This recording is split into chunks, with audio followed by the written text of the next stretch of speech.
అందరికీ నమస్కారము. శ్యామలా నవరాత్రుల గురించి తెలుసుకుందాము. అమ్మలగన్న యమ్మ ముగ్గురమ్మల మూలపుటమ్మగా భక్తులు కొలిచే దేవత దుర్గాదేవి. ఈ తల్లికి సంవత్సరంలో ప్రసిద్ధి చెందిన 4 నవరాత్రులలో భక్తులు పూజలు జరుపుతారు. 4 నవరాత్రులంటే ఈ తల్లికి మహా ప్రీతి పాత్రమైనవి. అవి చైత్ర మాసంలో వచ్చే వసంత నవరాత్రులు, ఆషాఢ మాసంలో వచ్చే వారాహి నవరాత్రులు, ఆశ్వేజ మాసంలో వచ్చే శారదా నవరాత్రులు, మాఘమాసంలో వచ్చే శ్యామలా నవరాత్రులు. మాఘమాసంలో వచ్చే నవరాత్రులను శ్యామలా నవరాత్రులుగా భక్తులు జరుపుకుంటారు. ఈ నవరాత్రులు ఎంతో విశేషమైనవి. అందరూ జరుపుకోవచ్చని కొందరంటారు, జరుపుకోకూడదని మరికొందరంటారు. ఇది మీ ఇష్టం. ఈ శ్యామలాదేవి నవరాత్రుల్లో అమ్మవారిని భక్తి శ్రద్ధలతో పూజిస్తే జ్ఞానము, మంచి ఉద్యోగాలు, ఉన్నత పదవులు, విద్య, ఐశ్వర్యము లభిస్తాయి. అంతేకాక పెళ్లి కాని వారికి త్వరగా పెళ్లి జరుగుతుందని శాస్త్రం చెబుతుంది. రాజ్యశ్యామలాదేవి ఒక శక్తివంతమైన దేవత.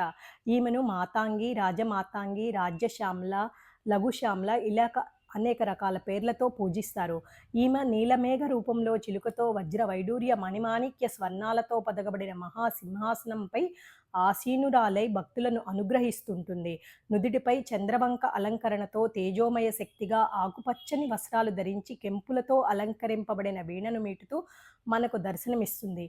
ఈ అమ్మవారికి మాతాంగి అనే పేరు ఎలా వచ్చింది? హిమవంతుని స్నేహితుడైన మాతాంగ ముని తపస్సుకి సంతోషించిన దేవి ఆయన కోరిన మేరకు కుమార్తెగా జన్మించి మాతాంగీ దేవిగా ప్రసిద్ధి చెందింది. ఈవిడకు నీల సరస్వతి, గేయచక్ర వాసిని, లఘుశ్యామల ఇలా అనేక పేర్లున్నాయి.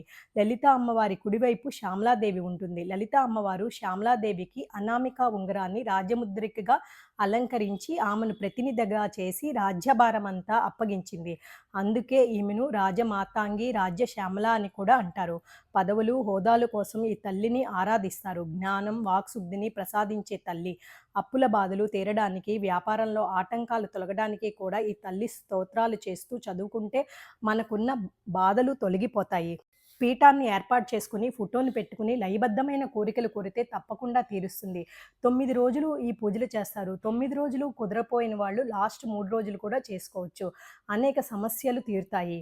షోడాపచార పూజను చేయాలి. 25 జనవరి గురువారం పొద్దున ఉదయం 5 నుండి 8:30 ప్రాంతాల్లో ఈ పూజను చేయవచ్చు. ఇది ఫిబ్రవరి 7వ తారీఖు శుక్రవారం వరకు ఉంటుంది. ఇంటి తీరు ఉన్న వాళ్ళు కలశ స్థాపన చేసుకోవచ్చు.